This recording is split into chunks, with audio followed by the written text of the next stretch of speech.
Hey there, fellow nerds and ne'er-do-wells. I'm AJ, your host, and let me wish you a warm welcome to the Adventurers Anonymous podcast, the home of improvised fantasy, Fucknuggetry.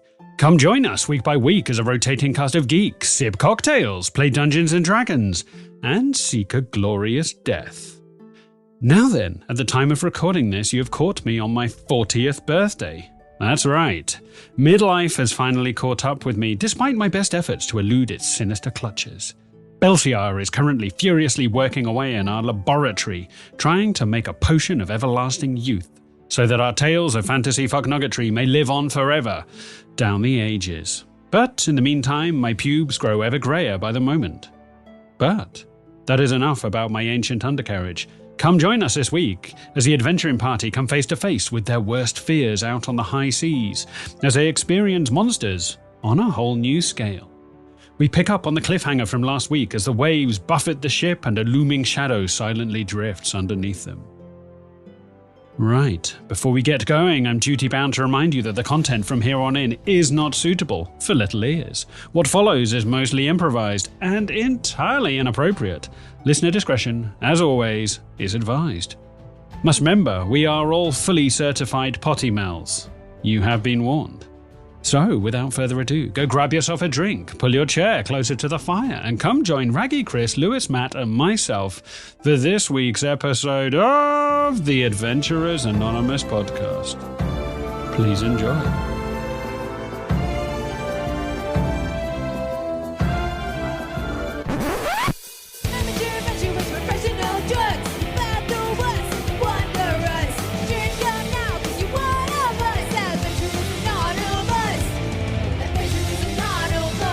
Before we get playing, because we've got a lot to cover today, who are we sponsored by, Lewis? Let me just check notes. I'll just ruffle paper real quick. It's Tarquin and Sons Tingling Talcum Powder. Good for the crack, spelt differently. I don't know if that quite translates, but crack is in the... Tarquin and Sons Tingling Talcum Powder. Yeah, good for the crack. Correct, yep. Been very generous with their sponsorship. When you say good for the crack, do you mean like it's good banter, or are you saying it's highly addictive? Yeah. No, it's good banter, I think, is the play on words that Tarquin and his boys are going for. His young lads. Yeah. Well, you just blow it into your friend's eyes. That's what I think. Halfway through an anecdote, you just whip out some Tarquin and Sons Tingling Talcum Powder and just blow it off your hand into their face. I mean, if it's like my pink fairy dust, then yes. Anyway, stop assassinating our very real sponsors. Oh, there you go. That just so happen to be family-run businesses. What can our listeners get? What kind of discount are Tarquin and Sons Tingling Talcum Powder offering our listeners? Well, they pay us for the shout-out, don't they? So, that's all they need. I think business is booming, as far as I've heard, or it will be, after this shout-out. So big up Tarquin and your sons. Tarquin's and Sons Tingling Taint Powder. Talcum powder. Okay, is everyone ready? Are you all sitting comfortably? Always. Then I will begin. Here's a recap. Last we left off with our trepid adventurers, they had managed to get themselves embroiled in the centre of a good old-fashioned mutinous uprising aboard the HMS Rust Bucket. I say embroiled, but in all honesty, they had managed to find a shred of moral fibre and actually bring the uprising into the open by alerting the ship's captain, Dutch Nuggets, to his imminent betrayal. Naturally, things got heated, and the leader of the uprising, the ship's first mate, Sleepy, started a good old-fashioned flintlock pistol shootout. This went very badly for the treasonous uprising, which was swiftly, I can't speak today, stamped out. Dutch empowering Hanash to execute Sleepy as a final act of justice. Taking himself... wow, doing this very badly. Taking himself down to the hold for a snooze in the captain's bed, Hanash attempted to sleep, perchance to dream, instantly finding himself confronted in his sleeping state by the demon who had sponsored his chaotic lifestyle, finally introducing himself as Jerry, who worked for Corporate Evil Incorporated.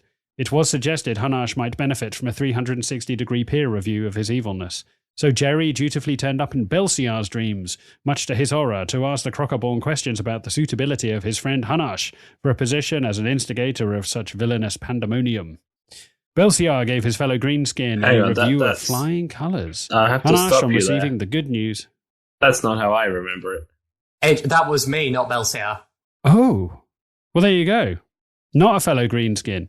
So Jerry dutifully turned up in Tatty's dreams and asked him whether Hanash was suitably evil, let's say. And Hanash, on receiving the good news, was offered an evil boon of his choice as a reward for his darkly despicable deeds.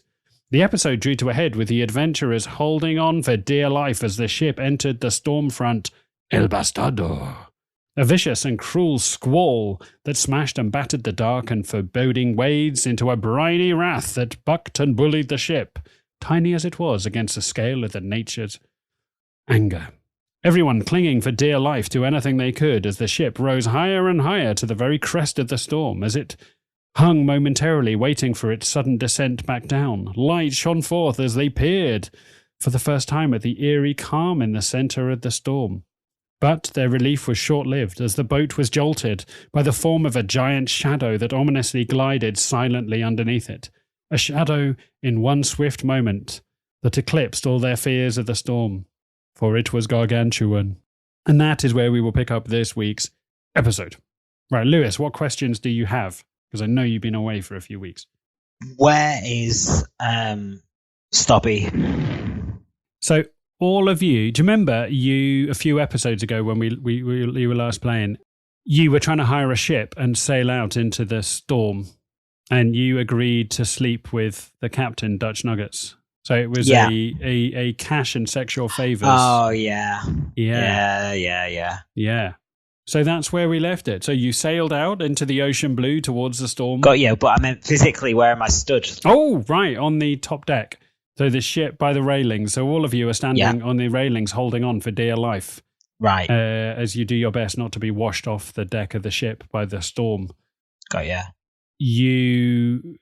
You're now like at the very crest. If you're on the edge of the sort of ring of the storm with a calm in the middle, you're at the very peak of the wave. So you're looking back down into the kind of like bolus of the storm. Got you. Actually looks quite pleasant in the centre. So the real objectives here are try not to die on the boat. Yes. I guess it's try not to die, get to the other side. And what are we after again? The Emmental. You're trying to find an Emmental, but there is a ginormous shadow underneath your boat, like mind-bogglingly large. Yeah, we're after the wind Emmental, but there's also this giant thing underneath us at the minute. Yeah. Can I run over to Hanash and give him my potion of growth? You may do whatever, however you wish. Yes. I don't think he's going to drink it yet, but yeah, I think that's what I'll give him. I'll give him that potion.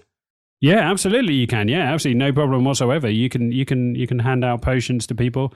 I mean, yeah, Dutch is just standing at the helm of the ship, cackling to himself. He's very happy. I mean, like he said, his parents conceived him in the eye of this storm. He's quite used to. Can I also go quickly below decks and see if I can find some more ammo for my flintlock pistol? Yeah, absolutely. Yeah, you can go make an investigation check if you like. Excellent. 23.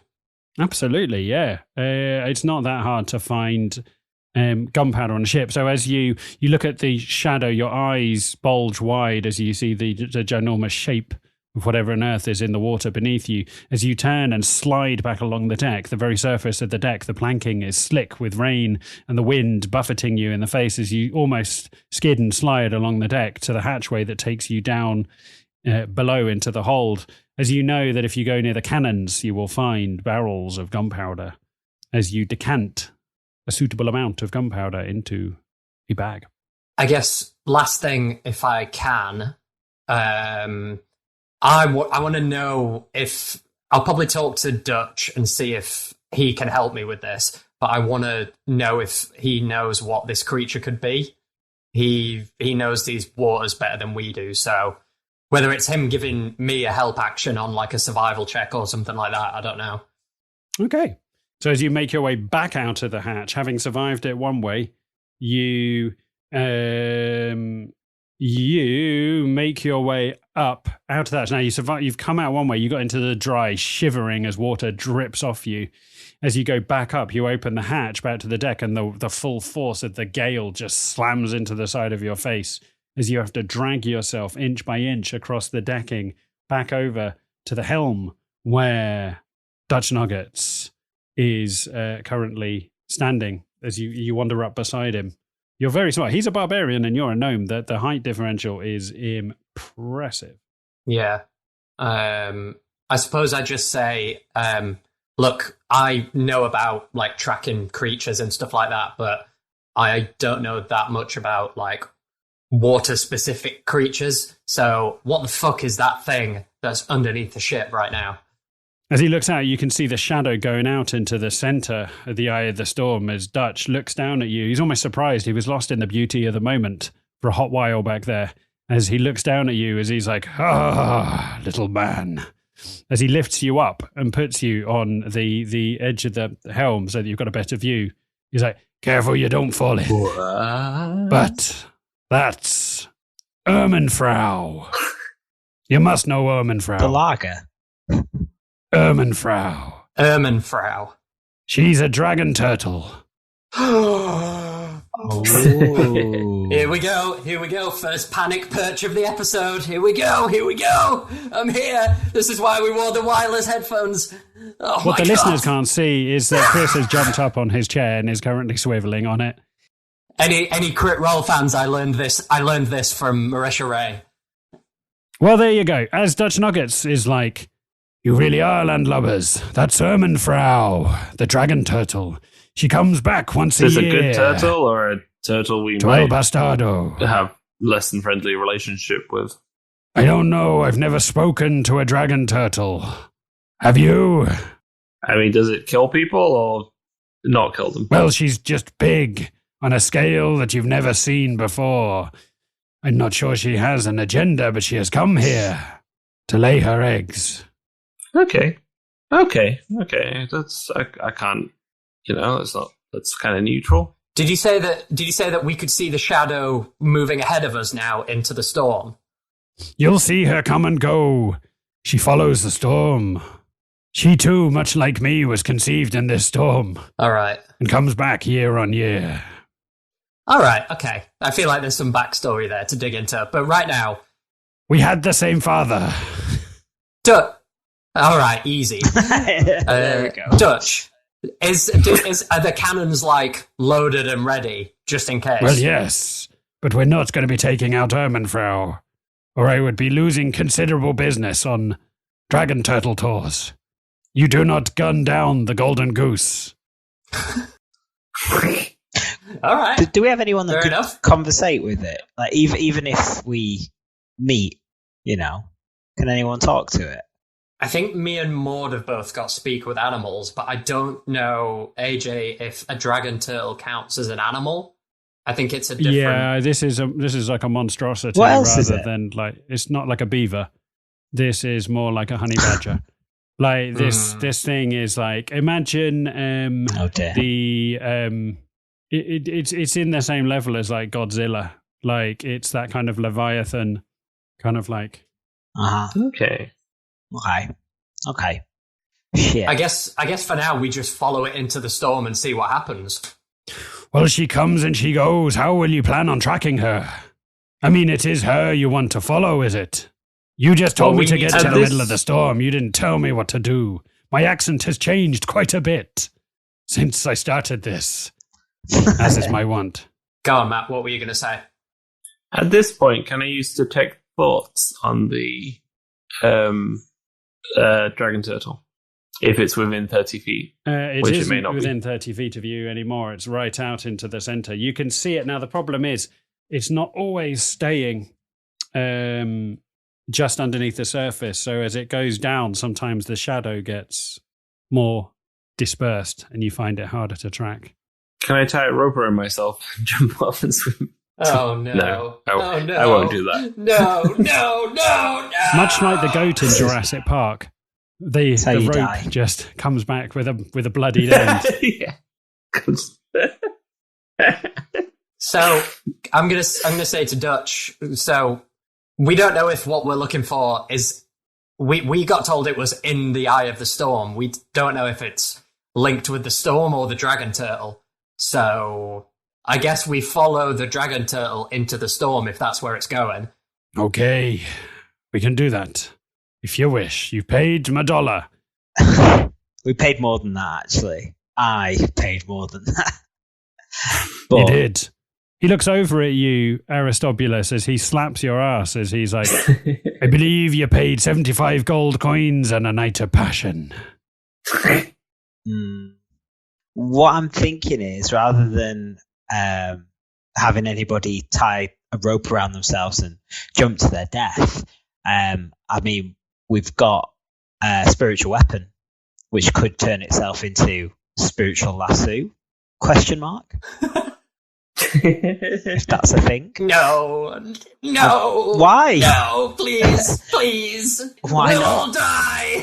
We'll all die. Why not, I think even as a DM with the rule of cool applied, I don't think a spiritual weapon, the spiritual weapon is designed to do damage rather than hold on to things. I think you'd have to use... Yeah, it's not... You'd have to use like a mage hand or something of that ilk. Something a bit more grabby that actually has the ability to lift weight. Hasn't Lord got some... Yeah, Mage Hand would do great with its maximum capacity of like 5 pounds. You'll hold on to its toenail or something. Like, I feel like... Yeah, there's Thorn Whip, but... Anyway, Dutch is like, you paid your money up front, and the light of passion is still to be paid on completion, but I'm more than happy to head out into the eye of the storm where it is calm. As he looks around and he said, I was going to call for Sleepy. As he looks over at the stain on the deck where Sleepy used to be, he's like, guess I need a new first mate. He looks over at the Half-Orc and he's like, how would you like to be my first mate for this trip? Hanash says, go on then. Just for this trip. We can negotiate a price when we get back to shore. As Dutch Nuggets reaches into the glove box of the ship and pulls out a... Because all vehicles have glove boxes. Yeah, no, that's a thing. All He's vehicles right. have glove boxes. Yeah. So underneath the big spinny wheel thing on the ship, he pulls out the glove box and he pulls out a triune hat, like the pirates wear, and he puts it on top of Hanash's head as the metal spike rips through the side of the triune. Well, tricorn, I think it's called. Tricorn. Yeah. So Hanash is now wearing a tricorn cap, and he's like, you keep my crew in order. Hanash is going to go down from the helm, just kind of wandering around, making sure that everyone's doing their job. Not knowing what anyone's job is, he's just going, keep it tight, boys! Go fast! As Kato... Stay true! Kato appears out of Belsiar's pocket as you just hear it. as he comes out into the storm. Kato's like, what the hell is going on here? Well, there's these cheeses. Oh God, don't give me your life story again, you simpering tit. We're chasing a giant dragon turtle into a dangerous storm. Oh God, I'm starting to wish you'd left me in that fucking animal home for the decrepit. If you like, you could fly over to the dragon turtle and yes, remember when you sent me after a kestrel and I got raped? Or the time you sent me off after that fish man who sent me to a primary school to be fingered by children? Yes, maybe we don't use me as a sentry. Yeah, that would stick to our skills. You survived. Yes, you survived. You're stronger for it. I think you're a brave little crow, Kato. Yeah, this patronizing talk has done wonders for my morale. Thank you very much. You're welcome. As he flies over to, he takes off and flies through the storm and lands on Hanash's shoulder, and is like, of course he does. And is like, well, as long as you're captain, big boy, I think I'll hang out with you. Hanash says, get back to work. Right you are. As Kato looks around at a deckhand who's like gawping, as Kato's like, come on, you scally, coil that rope, you cunt. Hanash nods approvingly. He's like, yeah. I like this. Right, as you are making your way, the ship takes a turn. You can see the wheels spinning as you turn into the storm, as you come back down into the kind of, you've been at the, almost like an annulus. You've been at the peak of a wave as you come down. The storm is a massive circle, and you're coming down into the center of it, if you will. So the ship is at a wicked downward angle as everything starts sliding towards the front of the ship. Can I climb up? Can I get in the crow's nest? Absolutely, you can. Up? Yeah, sure. I would like to do that. Yeah. What should you make me? I think you should make me... You can either make me an acrobatics or a survival check, because there is a storm going at the moment. I really don't mind which you make me.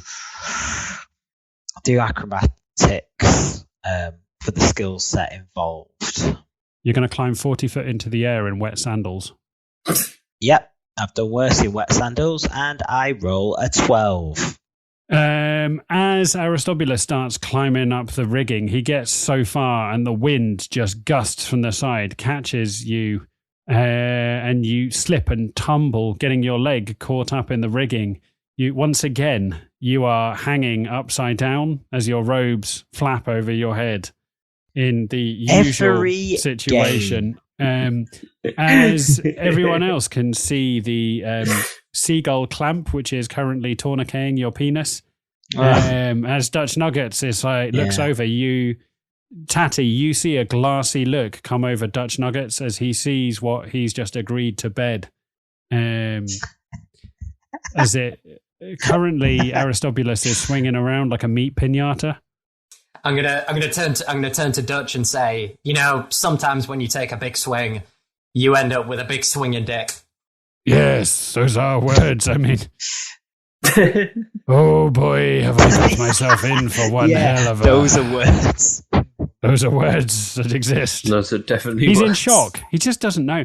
He looks over at you and says, if I were to undo that tourniquet on the end of his member, what do you think would happen?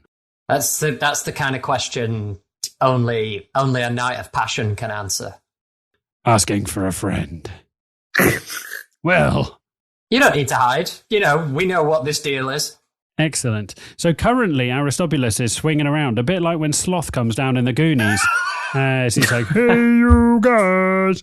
Aristobulus is just kind of like swinging in the breeze. Like a bag of old sausages. As Hanash... How many sausages do you have? As Kato on Hanash's shoulder just shouts out and is like, somebody secure that dimwit. He's bringing a bad name to the crew. Of the crunk fuckers. Just while we're still on the water and going into the storm, I'm gonna be loading up the flintlock pistol with gunpowder. Just as a note from the DM, I'm breaking the fourth wall here. Do you want to do that in the dry? Getting your powder wet is a terrible idea. You're coming out of the craziness of the storm. You're coming into, but it's not like the water doesn't just turn off like that. You're in drizzle now, so. Okay. You need to keep powder dry. Yeah, I'll head down to the middle deck and I'll do it, and I'll just fill it with there you go, gunpowder. Listeners. I don't want to ruin the storyline, but I will have people fucking tweeting me, asking me how flintlock pistols work. Get in the comments. Work in the pissing wet. That's like a real dick DM move in like an hour's time to say your guns don't fire because you were in the rain. Yeah. Isn't that how we lost the Battle of Hastings? Yeah. I think so. Yeah. That was a rough weekend, guys. I mean, I can trace my lineage back to the Bayeux Tapestry, can't you? Can't you? I'm in the Magna Carta. I assume you came in with the Normans. Did I? I think we were the Franks. Chris was definitely a Visigoth. Okay, as you are out now, sort of slowly sailing into the center of the storm, it is hot. It's almost creepy. It's so calm out here in the center of the storm, almost like an oasis. And you're acutely aware on all sides there's a wall of pure hatred. Nature's wrath is all around you in all directions.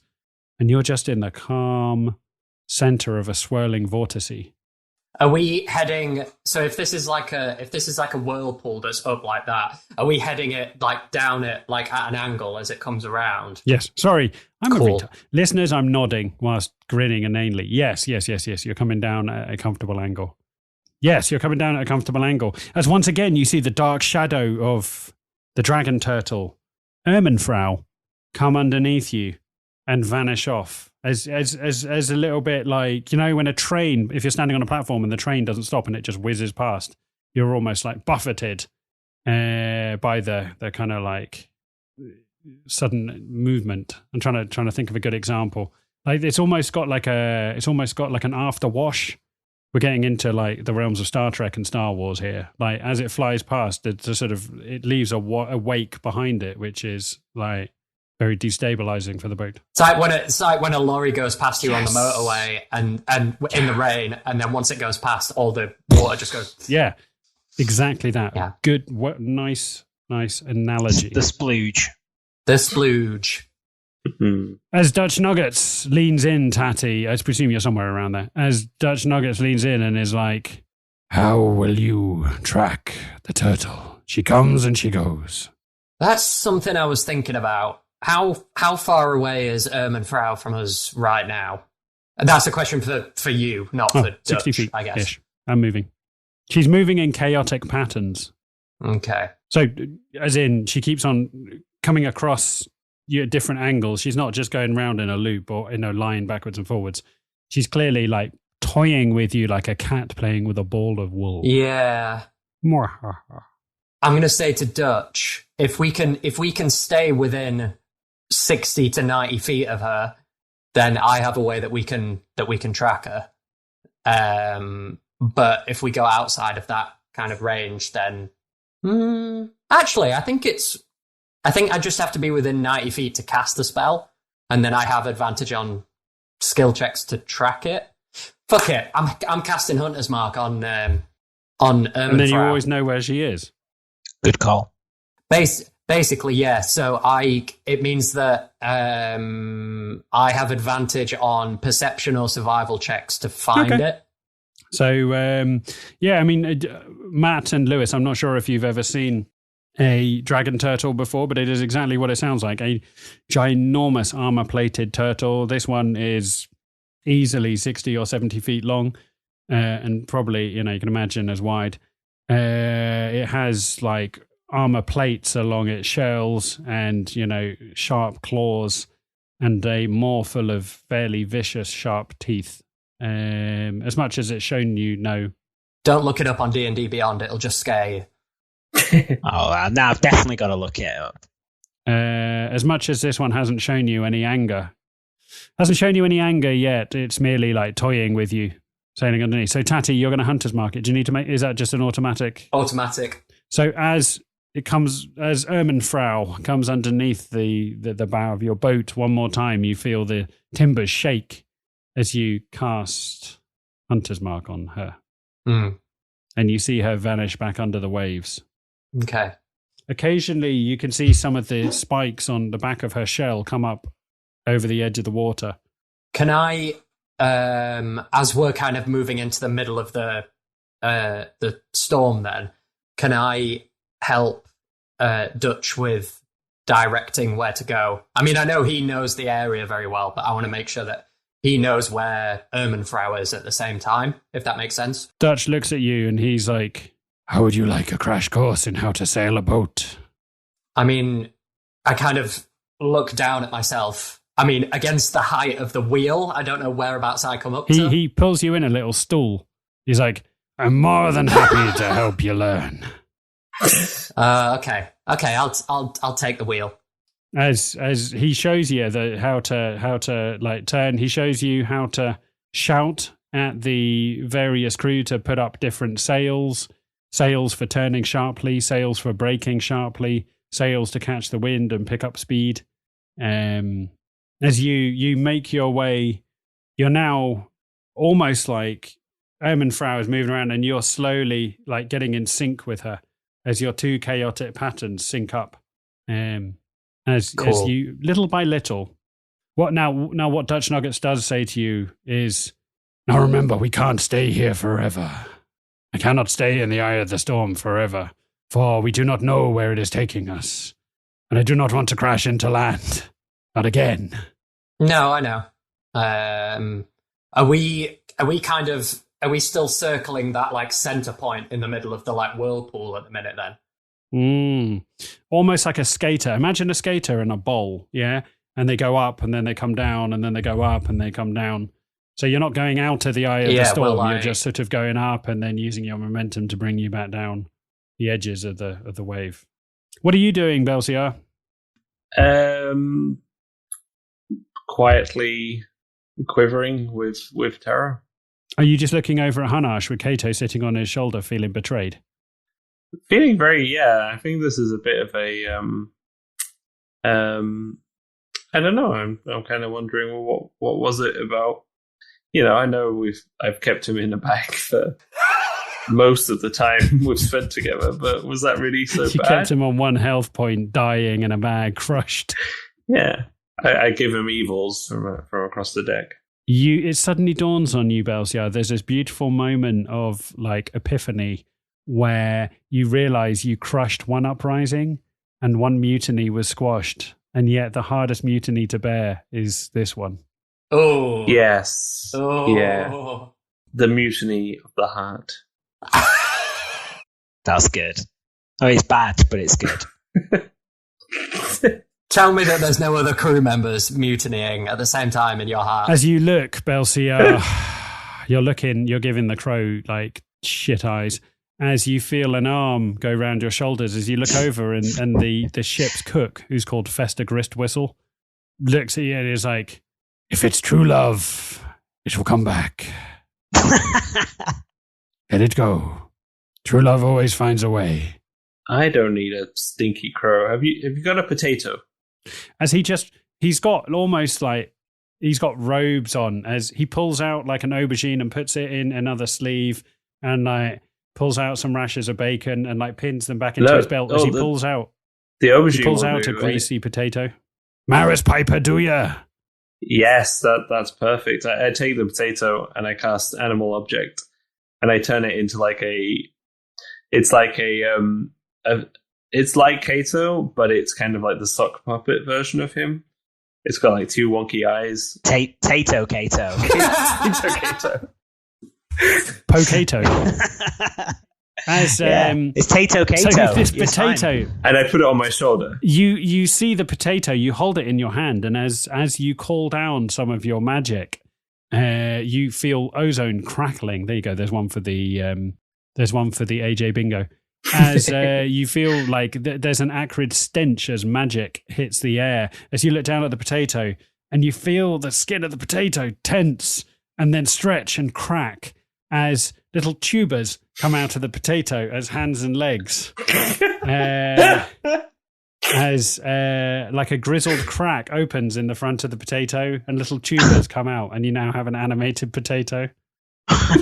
It does the equivalent of, do you know when E.T. like fingers? No, I was going to say when he's like does the E.T. Again, I feel like you've only ever watched porn parodies of popular films. You've never seen actual films because you just use the term. You know when E.T. fingers? That's not the same film, man. Doesn't E.T. finger Elliot? Isn't that? That's why the government try and take him away. Why? Yeah. Why else would the government hate him? If I'm being honest, because he's an illegal alien. See, works on many levels. Mm-hmm. Who's fingering kids? Yeah, he's being sent to Rwanda. Okay, I'm not going to lie. I've not seen E.T. But the porn parody you've seen. I've seen the porno, E.T. the extra testicle. Yeah, I knew it was. But I've never seen the actual. That's a very very niche category of porn, though, right? Parody. Parody's E.T. the extra testicle. Yes. Oh, that one. Yeah, I mean that one's. Yeah, but the name extra testicle doesn't.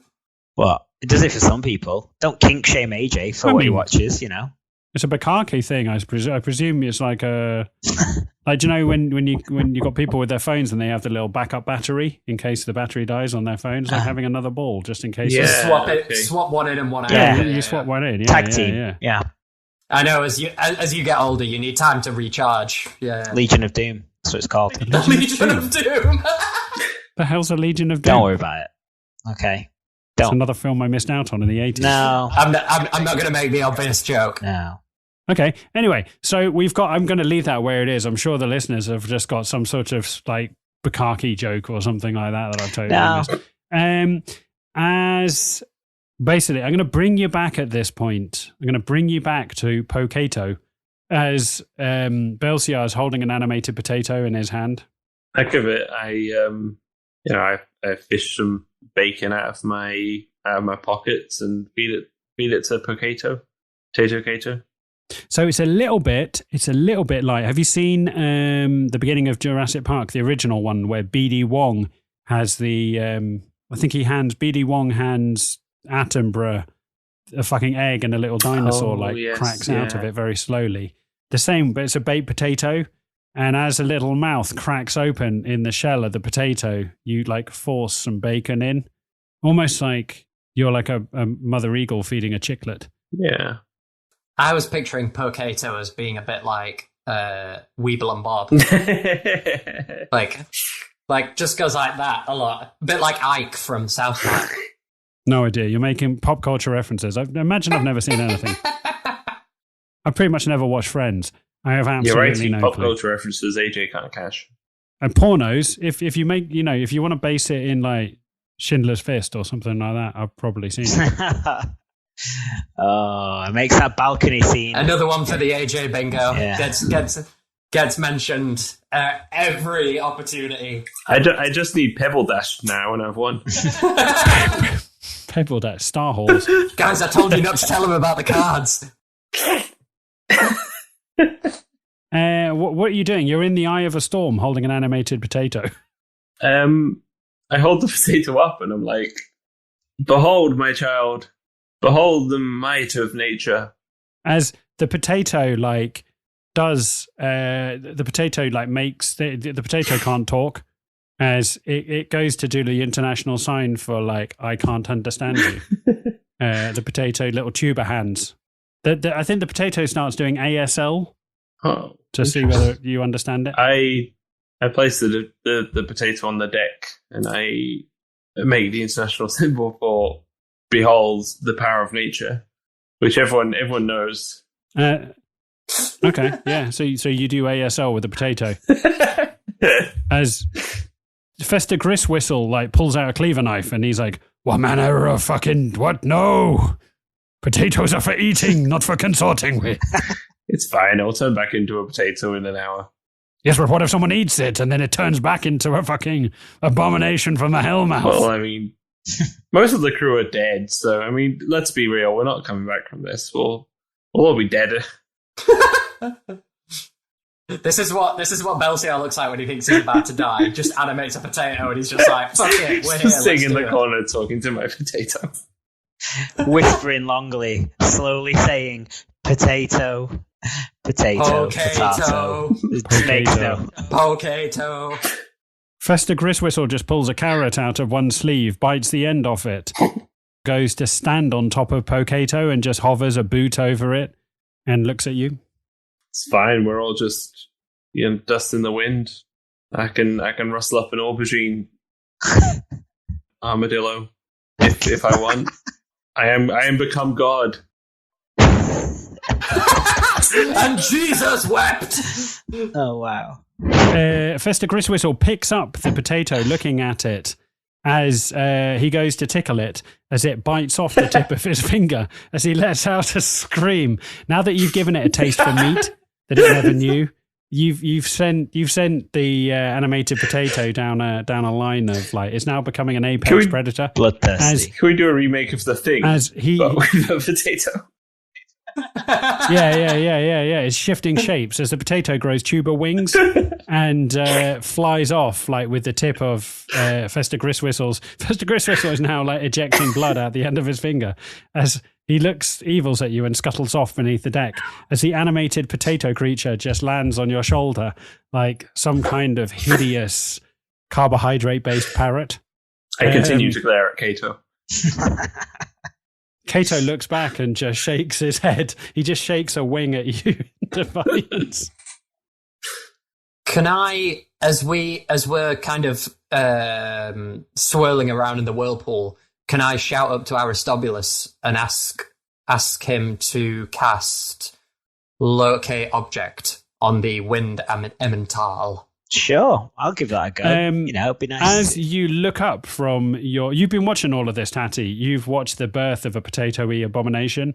As you look up to shout to Aristobulus, as you just see him swinging in the rigging upside down, as he's not really. He's Aristobulus is doing his best to claw himself back up the rigging, but he's still like in trouble.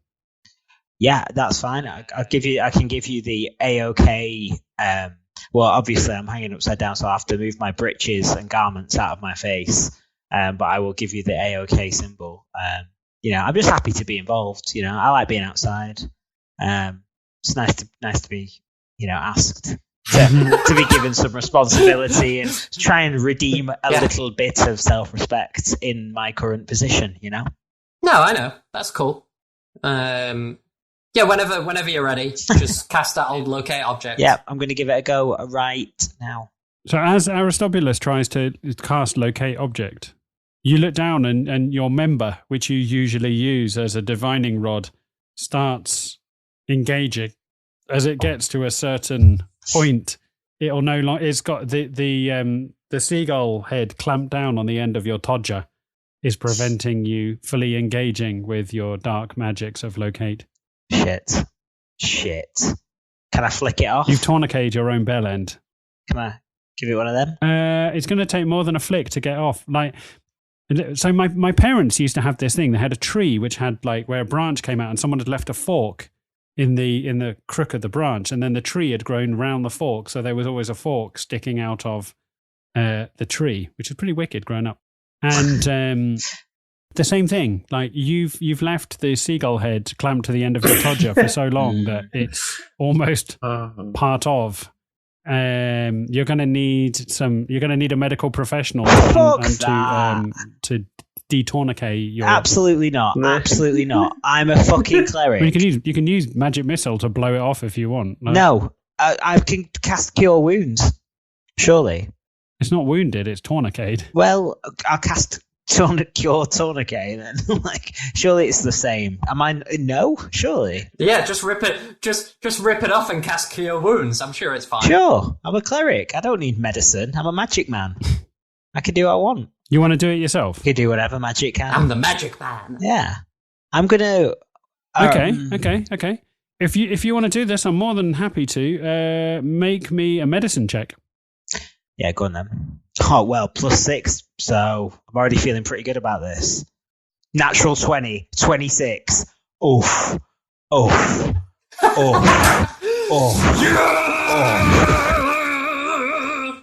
Bitch. He's fallen off his chair. Yeah. He's trying to show you the natural 20. Oh, I see. I thought he'd fallen off his chair. Okay. As you nail a natural 20. Okay, so as you all look, Aristobulus is hanging upside down in the rigging as almost akin to a bomb disposal expert.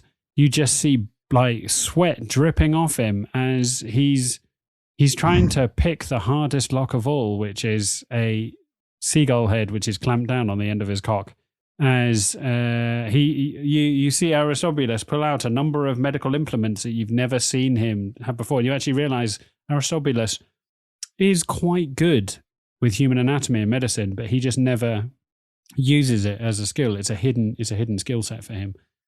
As you roll out you pull out various metal implements, and you manage to pry open the head of the seagull. As the jaws crack open and you just see two halves of a seagull head fall and bounce off the deck.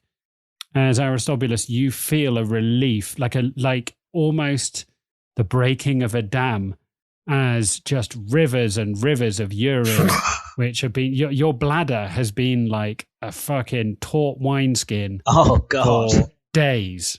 as just rivers and rivers. Do you know, like when you get up in the morning and you go for a piss and it is genuinely the nicest feeling in the world as there's like a comfortable release? It's like that. Just the dams have opened as a golden rain showers down on the deck. But I'm still in a crow's nest, right? So I assume I'm just sort of pissing all over myself / the boat. You're pissing into the wind. So okay. And everyone's basking. Yeah. Dutch Nuggets. Dutch Nuggets is at the helm with you, Tatty, as he looks down at you and he's like, there's nothing like warm summer rain. Well, good old golden shower. I know I'll be spending my evening with him, don't I? I better rehydrate.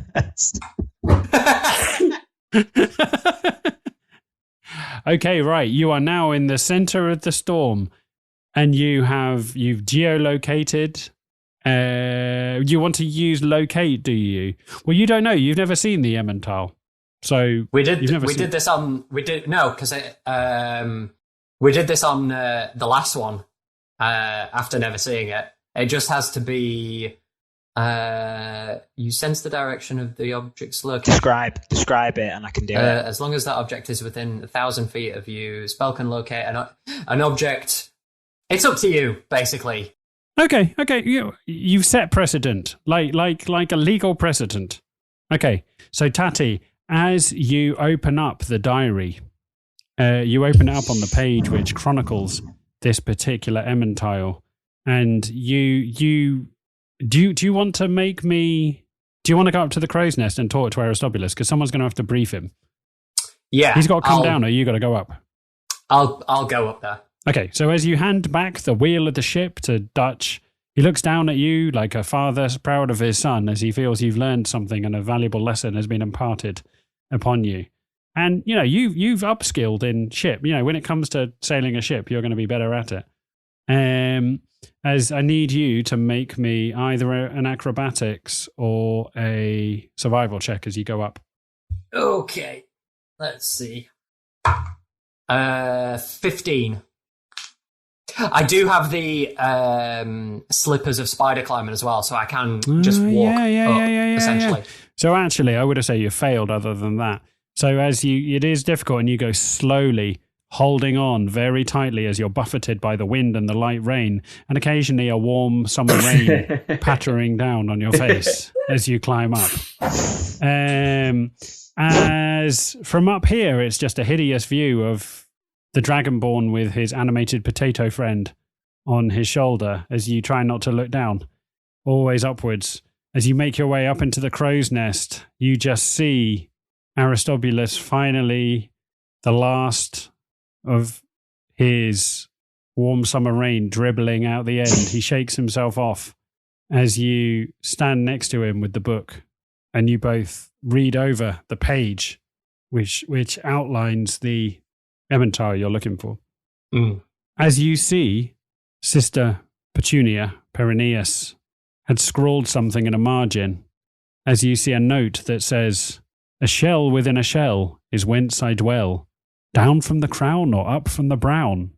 However you reach me, prepare, be careful not to drown." Oh no. Oh, fuck my absolute tits. I know exactly what this means. What does it mean? AJ, can you type that into the chat again, just so that I don't have to keep asking for you? Of course. I'll read it out one more time and I'll put it in the thing. "A shell within a shell is whence I dwell, down from the crown or up from the brown. However you reach me, prepare, beware not to drown." And I will put that in the chat for you. Fucking great. Do you have to go through a bumhole? Well, it's either that or we go through the mouth. Oh, man. Okay, it was always going to end this way. This is going to be... Yeah, I mean... Here you go. There she is. And do with that what you will. This, listeners, is what we call a pregnant pause as the players read in dismay. We're going to have to fuck that turtle, aren't we?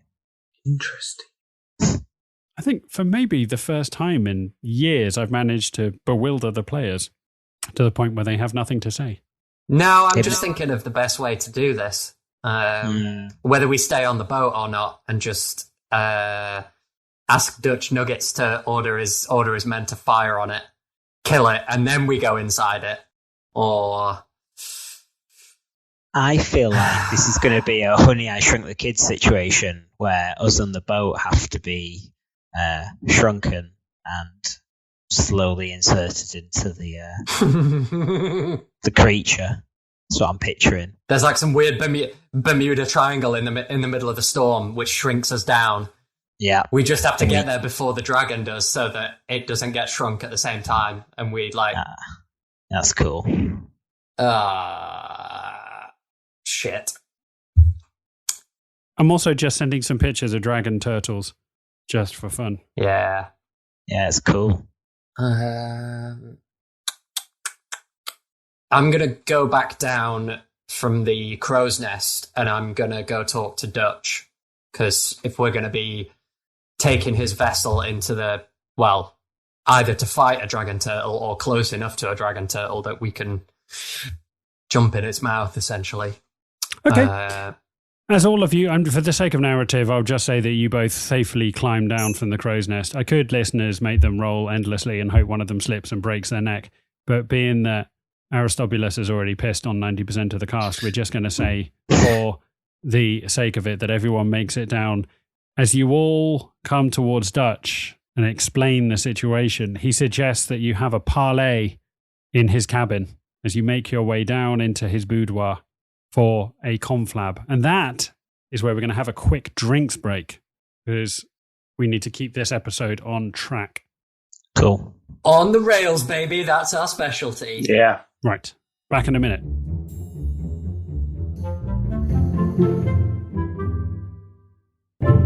True crime, conspiracy theories, political ramblings. There's none of that on the brand new Adventurers Anonymous Patreon account, where we do have exclusive content for our Patreon subscribers.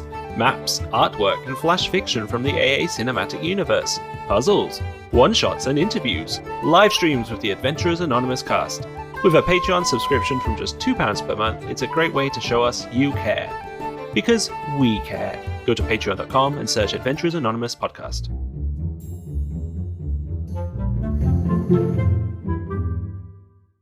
Also, I think this would be a good time whilst we were recording this bit. We are now, our number one listenership is the United States, closely followed by the United Kingdom, closely followed by India. We have a massive Bengali following, and closely followed by the Philippines, who are currently our fourth biggest demographic for listeners. Okay, now that we've talked about the people, a massive shout out to all of our Filipino listeners. And a massive shout out to our Indian listeners, who we now apparently have a cult following in Bengali and in Mumbai. So if you're there and you are listening, massive shout out to you. We do appreciate you. I've been to Mumbai. It's great. It's because me and Shan bringing the It's true. We do have two Anglo-Indian diaspora players, which is they're rare. Yeah, they're rare. So rare that they've gravitated towards each other across space and funny, time. yeah, we all seem to end up in Sheffield. Okay. Are you sitting comfortably, listeners and players?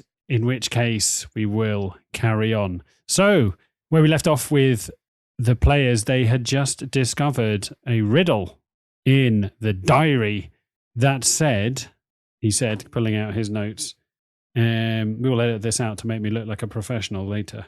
The riddle said, "A shell within a shell is whence I dwell. Down from the crown or up from the brown. However you reach me, prepare. Beware not to drown." As you're all hunkered down inside Dutch Nugget's cabin. Yeah, so I'm going to show him that poem, riddle, if you will, and say, what's the best way to go about doing this? Because we could jump into the water and just fucking swim and hope that we would swim inside the dragon turtle. But I want to get your take on this. He looks at you for a while, takes the book off you, scans it. You see with a dirty nicotine finger, he scans across the lines of the riddle, hands the book back to you, stares at you, walks over to a sideboard, opens it, pulls out a bottle, bites the cork off, swigs half the bottle, hands you the bottle, and then just breaks out into a laugh.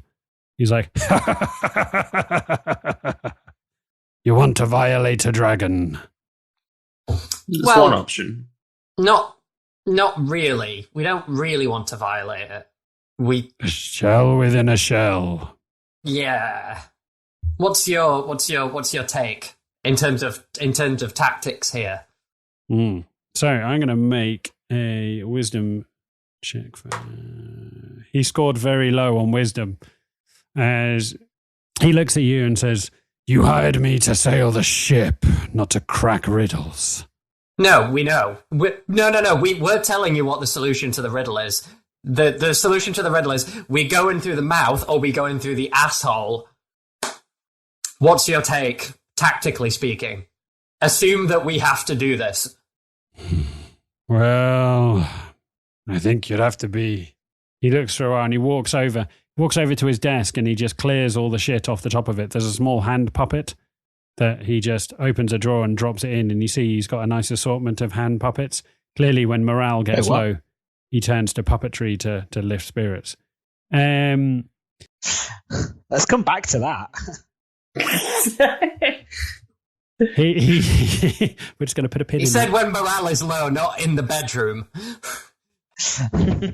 Well, I'll be wearing him like a fucking puppet. You're going to wear him like a meat suit.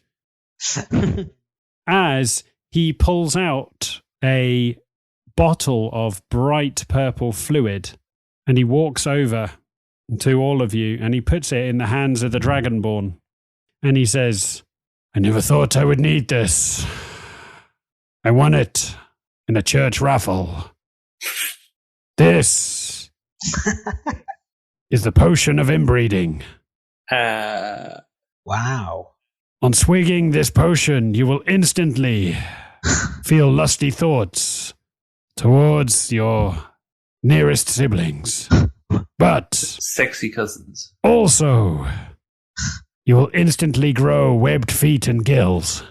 Ah. The potion of inbreeding is powerful. I have heard tale of this from the Dukedom of Norfolk. Big up. Shout out to Norfolk. As he looks at you and is like... Big up King's Lane. Woof woof. He looks at you and he went, thank God I warned you. Nobody warned me. I'm Still paying maintenance on my child with my sister. Thanks. Oh, dear. Oh. So, I mean, it's down the hatch, or do we need to share this out? Well, once swigged, you have 24 hours of inbreeding. You'll be able to breathe underwater and swim Chris's face. like the offspring of two cousins. Fantastic. So is he saying that this is just suitable for Belsiar? Oh no! I won an industrial vat of it in a church tombola at a fete. It's a big bottle. Each Can of we you could have get a some good little old shot bag. glasses? 24 hours it will last. I think to ease the tension and general uneasiness I can feel of the ship and the crew being a bit like, oh, I don't know about this incest thing. I was obviously down to drink anything off strangers, and not that he's quite familiar with the taboo lifestyle. So this is a win-win for him. He's down with this, and what can he do now to not only lift the mood, but to get everyone, rally. And he's not one from like a hoorah kind of chat, is he? Rallying the troops. But what he can give is the gift of music. So you've guessed it, kids. Out comes the shitty flute. And it's time for some sea shanty pirate music. Yes, yes, yes. Yes, yes, yes. Amazing. So AJ, does this make you're it in the gonna audio? belt out a tune, are you? Yeah, just while everyone's looking at the For potion. copyright reasons, we may have to find some open source We've already been banned in Russia for apparently infringing Hall & Oates copyright. Was that those two things were Which related? is one of the happiest moments of this week. Yeah, it's all part of Putin's scheme to... I'm sorry, I was just watching it. It's so fucking funny.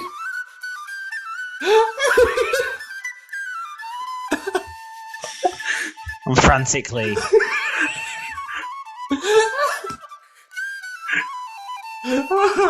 Just as everyone's glugging the potion down. They're glugging it down to this. And after it cuts off at 41 seconds exactly. Just ends. Dutch Nugget wipes a tear away from his eye as he's like, this is a beautiful moment. I guess I just turn to I give Aristobulus the like cheers sign. I grab the bottle, take a swig of it, and go down the hatch, boys. And Maud. All of you take a swig, including Marvin, and you have to somehow get Barbara to drink this. I was thinking that we would maybe leave Barbara and potentially Marvin behind. As you only formulate this plan after Marvin's had a swig, as you see he's got a split hoof, as you see a giant web form in the middle of his split hoof, and also gills appear on the side of a goat. I go. I mean, if Marvin's going to do it, I might as well try and negotiate Barbara with it as well. Do you want to talk to Barbara? I can't talk to her because I don't have the spell slot.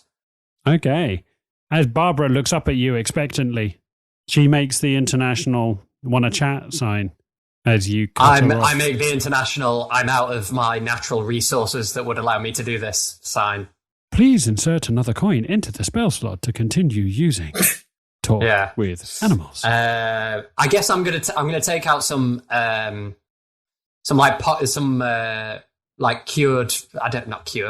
fucking like dried meat or something that I've been saving as part of her rations. I pour some of the potion on it. Okay. I let her have a bit of a sniff of the meat first to like get her interested. Filthy. And then I pour the potion on it, and then I'm like, huh? She very tentatively sniffs it. You almost see her sigh. She sees what's happened to everyone else, so she chows down on it. As the effect is weird. Seeing your wolf with webbed feet and gills it's almost something out of The Thing. As poor Barbara is not looking happy. She scratches at her gills with her paw. I give her a little chin scritch and just try and reassure her a little bit. It'll be over tomorrow.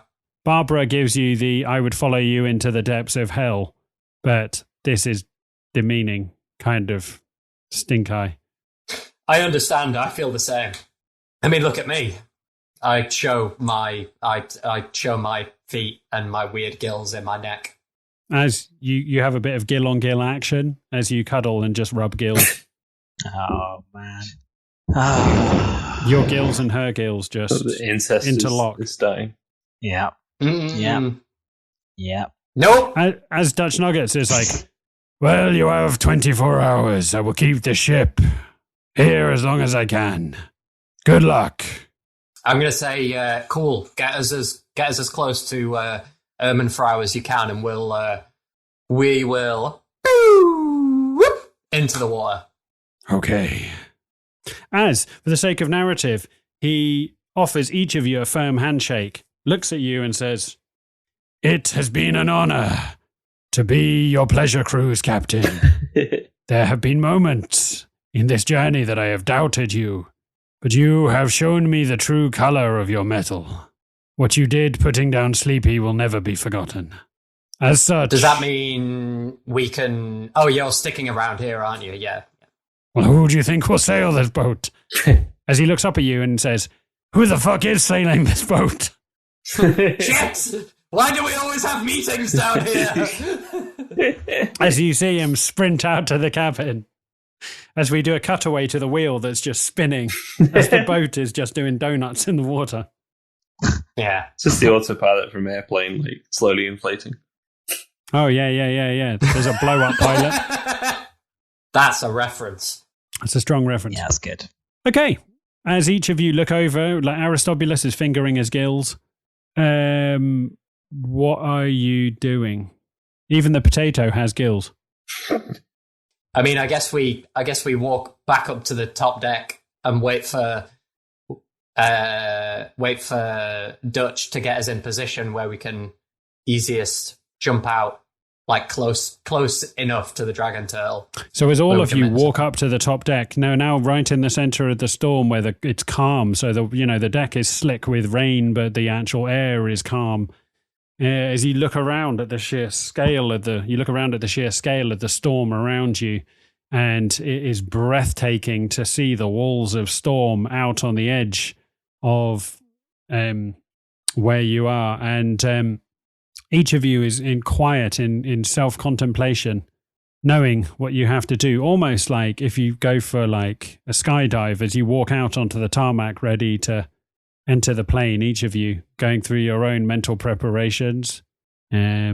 Tatty gives Barbara another like chin scritch, gives her a quick fuss, and tells her, even though that he knows that she can't understand him really, just like reassures her that it'll be over soon.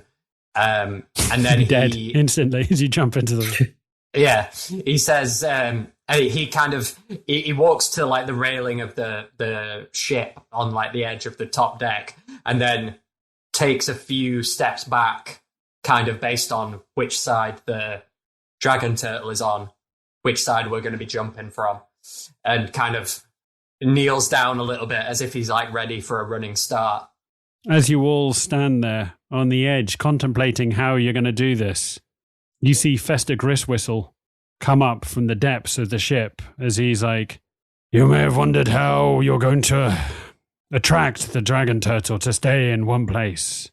As you see, he's got various deckhands to bring barrels. As he takes a hatchet and cracks open the top of the barrel, he's like, "Awful!" As they slowly pour barrels of chum over the side of the ship until the top of the water is floating in gristle and offcuts. Oh boy.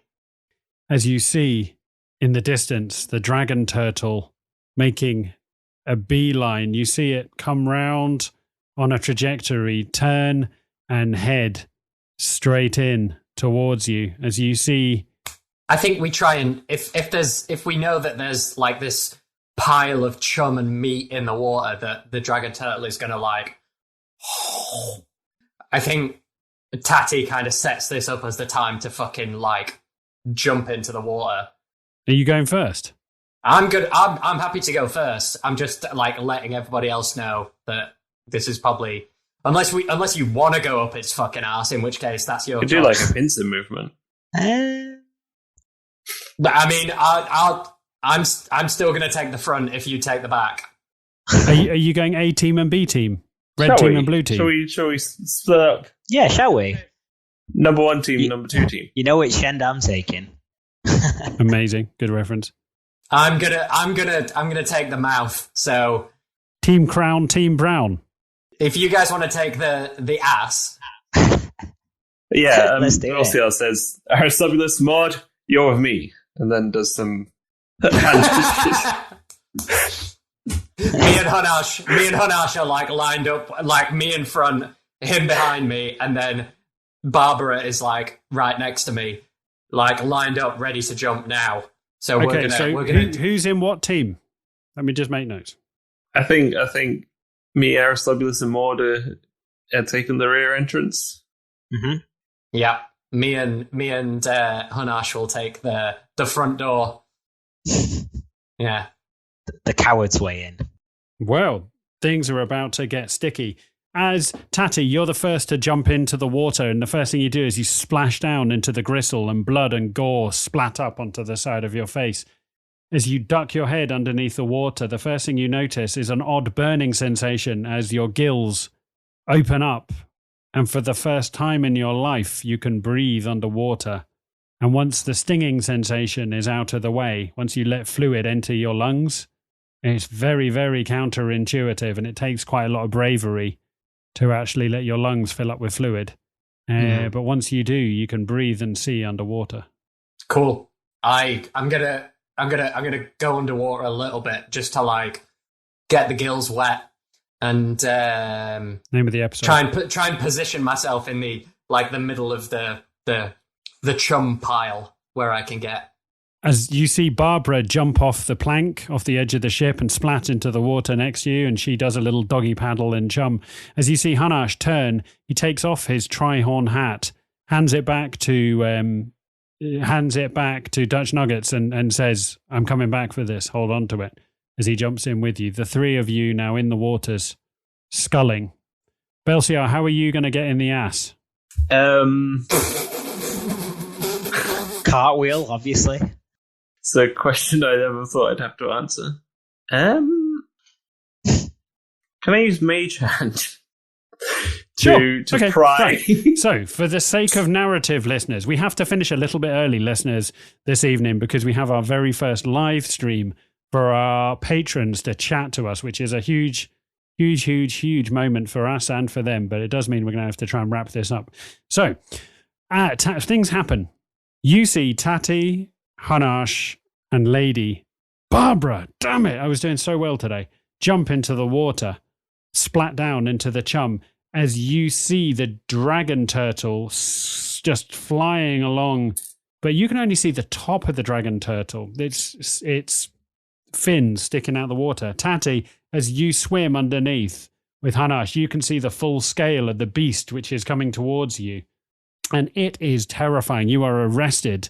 You are stopped in your tracks as you see the maw of razor-sharp teeth crack open, getting closer and closer and closer and closer and closer until it's upon you.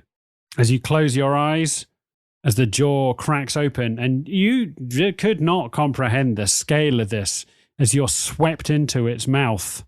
You grab onto whatever you can. You're holding on for dear life as you suddenly realize you're holding on to a single taste bud on its tongue as the fluids are being dragged down inside its mouth. You see Barbara bounce off a sharp tooth and come and splat down onto the soft tongue next to you as Hanash digs a dagger into the tongue and gets dragged along trying to find purchase as you hear a howl come out of the body of the dragon turtle as the jaws close in front of you and the very light that you can see is cut off. You're sucked down into the innards of the dragon turtle. And that's where we'll leave the three of you. Now then, Belsiar, Aristobulus, and Maud, what are you doing? I presume Cato and the Potato. Cato are Well, with you. yeah, I guess if they You see the dragon turtle stopped in the water as it comes up for gulps of chum. I dive into the water, swim towards the EP, the entry point, and like just use combination of my own hands and mage hand to open the entrance, and then I'm like go Okay. to the rest of my team. Okay. Are you adding anything to this endeavor, Aristobulus? I want a cartwheel in, obviously, make it stylish. Okay. So, as you all jump down into the water, you are all terrified. It takes some degree of courage to get into the waters, seeing the scale. You've just watched your friends be swallowed whole by a giant gaping mouth of a dragon turtle. As it is distracted currently facing away from you, you take one look back at Dutch Nuggets, salute him, and jump down into the chummy waters. As once again, each of you has to take a moment to acclimatize, to the coldness. You blow a kiss to him as you jump off backwards. Now, Aristobulus, I imagine you do what Pierce Brosnan does at the beginning of GoldenEye, where he steps off the dam, as you just make a crucifix and just arc forwards into the waters. Each of you taking a hot moment to acclimatize to the coldness of the water. Is one of them where Brosnan, when he's Bond, like crashes into the Millennium Stadium or whatever? Is that a thing? Is that a thing? That's a thing, right? Yeah, it's a much later one. They have something. Yeah. Oh yeah, he's on a boat. That is definitely. Yeah, that's what I'm picturing. It's more like me smashing into the roof of the Millennium Stadium or whatever. But go ahead, yeah, sure. It's not graceful, but it's kind of beautiful. Okay. If you wish to do that just for narrative reasons, I'm anything if not the rule of cool. Each of you can jump off as you land on the back of the dragon turtle as it goes underneath the boat, landing on the hard armor plates. The wind. Belsiar's from an earlier James Bond movie. He's just a rubber mannequin that falls. Yeah. The effects aren't so good. As all of you land on the back of the dragon turtle as it comes up for mouthfuls of chum, as you run down the plated armor down the back of the turtle, running ever further towards the harpoon-like tail that you see at the business end of the turtle. As you run down, the water lapping up and licking at your ankles, eventually you have to dive into the water, the coldness of it sapping the energy from your bodies as each of you takes a hot moment to acclimatize to having gills and being able to swim as you take lungfuls of cold water before your gills burst into action. You can feel yourself breathe underwater as you have to push down the feeling of panic that has come over you as you calm yourself. Following Belsiar, who is the ringleader, Belsiar, you swim underneath the turtle, and after a degree, can you make me a investigation check? That's an 18 plus 3, 21. I never go over 20. 21, yeah.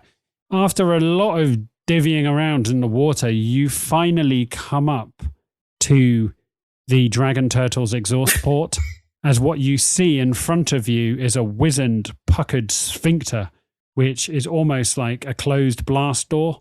It's a very tightly squeezed muscle. But it's the size of like a big top. It's big. You are small in comparison. Like imagine an anal big top. As you walk up to the very center of it, you swim up to the center of the sphincter. As you see bits of like hair and detritus all like intermingled in it. You see Klingons like bits of fecal matter and turd that have clung on to the pubes of the dragon turtle as they trail behind like a... This is some of your best work, AJ. Like a kelp forest full of anal hair and Klingons. And my English teacher told me I would never amount to anything. Well, Pam Barnard, fuck you. What are you doing? Is she of the castle? Is that her name? Pam Barnard? No. She was a middle-aged, underpaid, privately educated English teacher. Sorry, Pam, if you're still alive. Can I use the Klingons as like a rope to hold myself in? Yeah, Oh, absolutely. wow. As you navigate your way through the anal hair of the dragon turtle, it becomes almost like, a bit like climbing a rope in gym class, just with more shit on the rope. You make your way to the very... You make your way We to didn't the go to the very same school. center of the puckered sphincter. What are you doing? How are you... I don't know. I mean, there's really only... I've got some oil somewhere, but I think it's probably too late to apply that. Yeah. There's only a harpoon, but that seems like a bad idea. I think you can just swim in. It's a massive fucking creature. The asshole is going to be the size of a fucking town. Yeah, I mean... Let's just go in, haven't you? Be bold. Nah, get in there. As you get in, you can get an arm in. It's tight, but it's big as well. Like you can get a brown arm in. So as you get you pull out, there's like flecks of bone come out with it, and detritus and effluvia and all sorts of smell discharge. Bad on the outside. What are we doing, guys? I mean, what are we doing? I with can our blink lives? in, but can I blink in and then hold the door open from the inside? The door. Sorry, I missed that. You froze for a bit. I'm going to use blink to enter the rectum. Oh, okay. Which means I need to roll an 11 Okay. or higher. So I don't know what happens if this goes wrong. Okay. Okay, that's an 8.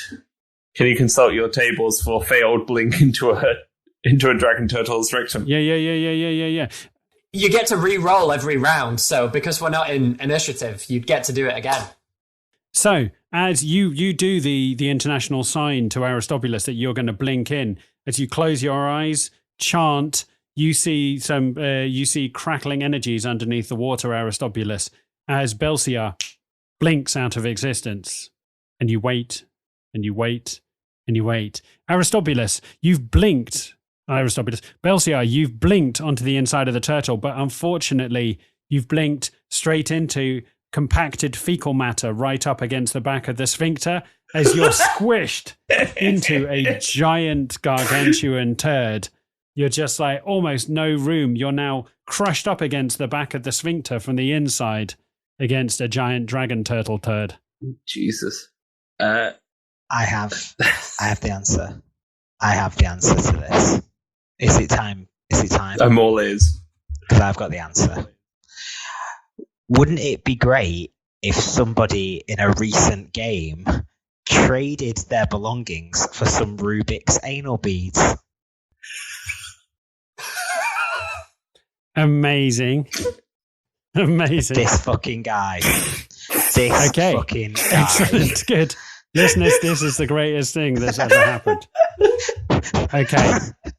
Belsiar, Aristobulus, I need both of you to make me a sleight of hand check. Come on, don't fail me now.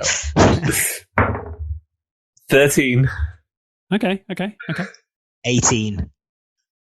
18. Okay. So, Belsiar, as you are squished into the back of the back passage of the dragon turtle, your face is crushed up against the side of some compacted shit. You feel something poke into your chest. As you look down, you see red, blue, yellow, green. As you look down, you see some beads. As Aristobulus has threaded some beads inside the eye of the sphincter. As you pull them, as with each bead, there's a pop, pop, pop, pop, as it comes through. For the slow viewers, there's like a flashback in Sapia to Aristobulus buying the beads, just in case you didn't watch that episode. If you've just joined us, Aristobulus did buy some anal beads. So between the two of you, you're toing and froing with the anal beads, pulling and yanking, as there's no lube on these anal beads, as you just hear a deafening growl from above you, as there's a roar of pain coming from the dragon turtle, as suddenly the anal passageway opens up, almost like a blast door, as suddenly you're like strapped to a log flume, Belsiar. You come rolling out as the turd comes out the back of the dragon turtle. You swing to one side and grab onto a bit of anal kelp. Good name for a band. You see there's a narrow gap between the first turd and the next turd. You've got a small window of opportunity here, as both of you swim inside the back passage with Maud. As you just swim inside, you see Maud you see Marvin standing in the middle as the doors shut, and a bit like Indiana Jones going back for his hat before the stone door. Maud swings an arm out, pulls Marvin in as the anal blast doors of the dragon turtle slam shut behind you. Amazing. And that is where we're going to leave this week's episode. Fantastic. That all worked out quite well. There you go, listeners. Never let it say that we'll compromise on decency or integrity. Because we never had any to begin with. So we've got SEAL Team A and SEAL Team B. One from the crown, one up the brown. Dragon turtle. My bingo card did not have bumming a turtle with Belsiar. That wasn't on my card today. But yeah. But we move, we move. I'm currently working on Adventurers Anonymous bingo cards, so don't you fucking worry.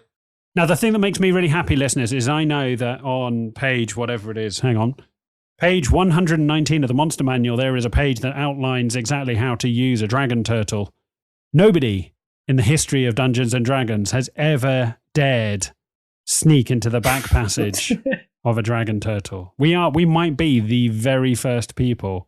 We are on hallowed ground. Trailblazers. I think the McElroy brothers tried it, but then they got their episode pulled. Yeah, because that's because they got too famous. We are skirting decency and integrity here. Right. Skirting. Fuck me. We need to wrap this shit up as we have a live stream with our Patreons to take care of. But this has been an exciting episode, and I need to divvy out some XP to the players. So, listeners, it's been emotional. Thank you very much. If you're still with us and we haven't scared you off, thank you for sticking with us. We look forward to having another adventure next week where we will have to see what happens inside a dragon turtle. We'll see you in the large intestine. Pow, pow, pow. Pow, pow, pow. Down from the crown, up from the brown. Somewhere in the middle, they will meet. That's got to be the name of this episode. Down from the crown, up from the brown. Yeah. Make it happen. It's kind of made itself as a soundbite. Right, are you going to say goodbye to the listeners? Goodbye, my precious blueberries. Bye. Love you. Bye-bye. That's come on, Matt. You can do better than that. Bye, precious listeners. There you go. See, that's the level of enthusiasm they deserve. Right, listeners, we will see you back here next week for more improvised fantasy Fucknuggetry. Thank you very much, and we will see you soon.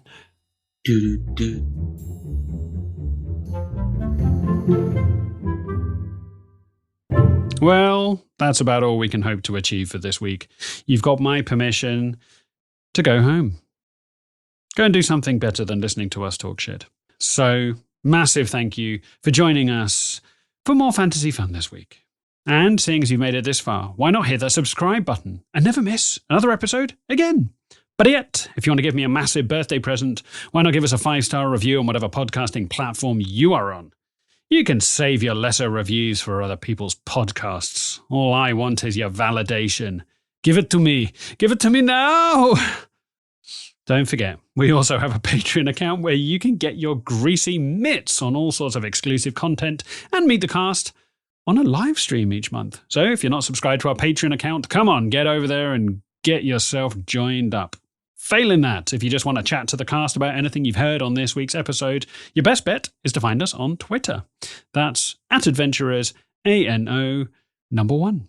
And you can also find us on Instagram and Facebook, whatever tickles your fancy. So that just leaves time for me to say a massive goodbye from all of us here at Adventurers Anonymous. I'm off to smash a bottle of Just for Men and retint my greying beard. I don't want to look wise before my time. And with any luck, we'll see you all back here next week. Happy adventuring, my friends. And remember, stay tipsy.